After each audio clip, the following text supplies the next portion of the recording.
Hey. What are you doing back here? I just came to visit you. Really? Okay. He's a very good-looking man. Okay. All right, Sean, this is man. what you're... Here, put this on over your Gotta shirt. put it on. I was cool! Yeah! That's right! I'm getting him back! From humorous moments to tense confrontations, we witness officers navigating various situations with skill and patience. In one scene, officers deal with a suspect attempting to flee, only to discover warrants for his arrest. Despite the tense situation, they handle it with professionalism, understanding his motivations and granting leniency. Join us for a roller coaster ride of emotions and actions as we explore the complexities of law enforcement encounters. Don't forget to hit the like and bell buttons to stay tuned for more exciting content. A Code 5 female refers to a woman who is being brought into a situation where she has already shown signs of being competitive or aggressive. This term is used to alert others that she may need special attention or handling due to her assertive behavior. Get it off in a second. Come on, slide your feet out. There you go. We're gonna take them off in just We're a about to minute. take them off. We'll get them. All right. It's just, you see my hands. I know they are. Face this way. Spread your feet apart for me. A person, likely in a hospital or similar setting, is being helped by multiple staff members to remove their shoes. The staff are trying to ensure the person is comfortable and compliant, reminding them to follow instructions and maintain appropriate behavior.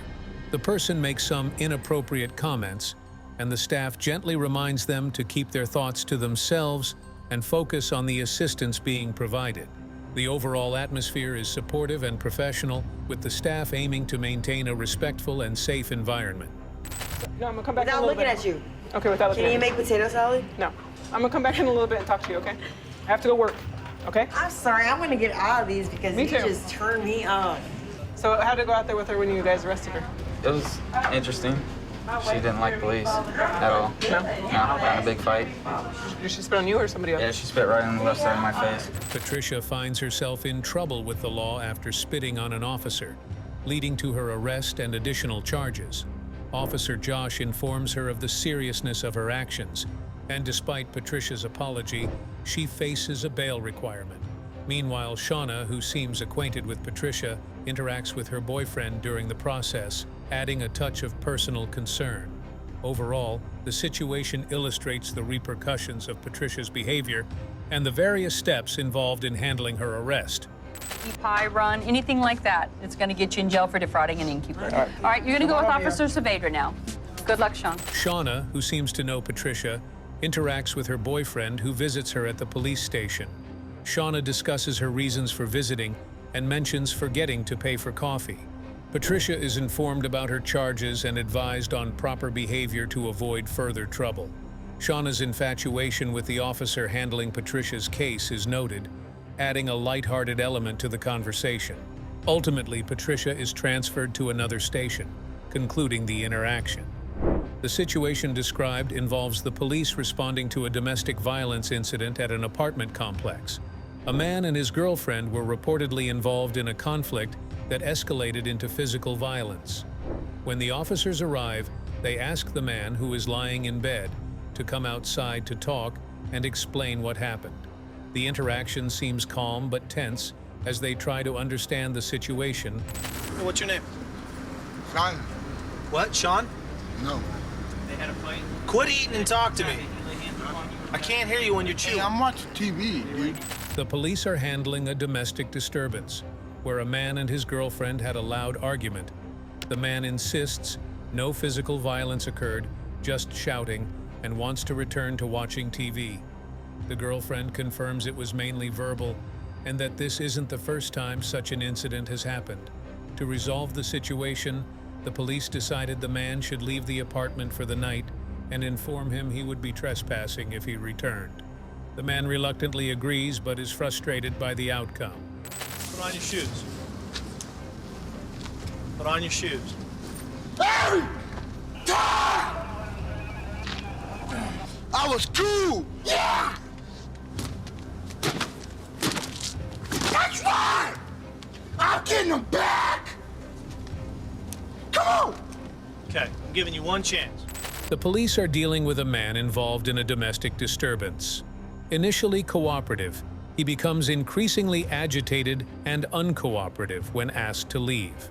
The officers offer him a choice: leave peacefully or be arrested. He continues to argue, leading to his arrest for disorderly conduct. The police plan to book him into jail for a few hours to calm him down and inform him that returning to the property will result in a trespassing charge. During a traffic stop, a police officer discovers the driver's license is suspended, the insurance is expired, and there is an equipment violation. The driver, who is paying fines for previous tickets, is cooperative and ensures there are no warrants for her arrest. Due to department policy, the officer cannot allow her to continue driving the vehicle. Citing an upcoming surgery, the officer must tow her car. The woman insists her paperwork is in order but complies with the officer's instructions. Police respond to reports of gunfire and arrive at a scene where officers have already heard shots. They order a man to walk backward towards them with his hands up and secure him. The man, identified as Al, directs them to a gun under the bed in the main bedroom of a one-story house. The officers proceed cautiously, ensuring the safety of the area and verifying his information. Not sort of too much. We have an empty clip, which is a 20-round capacity magazine, which is fully empty, and there are strong indicators showing that this was just discharged. So I don't want to, for evidentiary purposes and preserving any evidence, we're going to have CSI come out here. Police respond to a report of gunfire and detain a man who admits they were shooting rounds to celebrate a birthday. Inside, officers detect a strong smell of marijuana and find it in a black film case. Suspecting it might be laced with PCP, the man explained that they were just having fun and shooting for the birthday celebration. But the officers needed to investigate further to understand the situation fully. Well, buzzing, had a couple rounds, the other ones just ended up. I had about 8 rounds left, you know. They were happy, we were buzzing him, feeling good. Just wanted to let it, shoot some rounds off, that's about it. No harm done to nobody else. I understand what I was doing wrong, yes.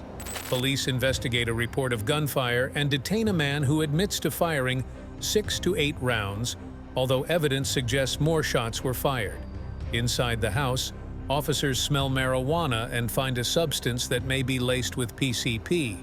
The man and his friends, who were celebrating a birthday, are charged with endangering the public, discharging a firearm under the influence of alcohol and drugs, and possession of marijuana.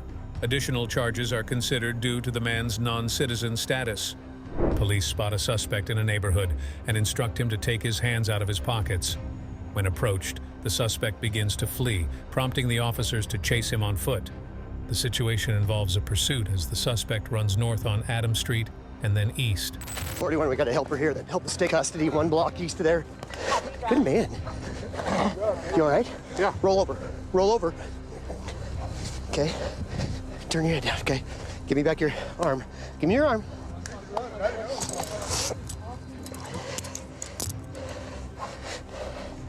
What's going on today? Huh? Do you live around here?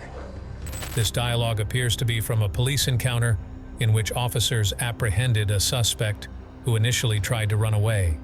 The officers questioned the suspect about his identity and why he fled. They instruct him to sit up and eventually help him stand, ensuring he won't try to run again.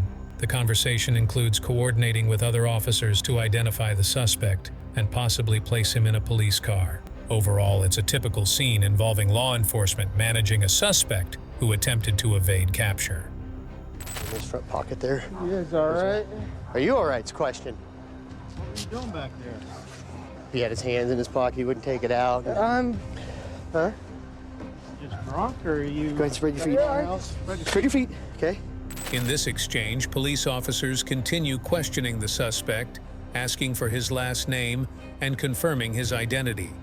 They discover he has warrants for his arrest and is not supposed to have contact with a certain individual due to a court order.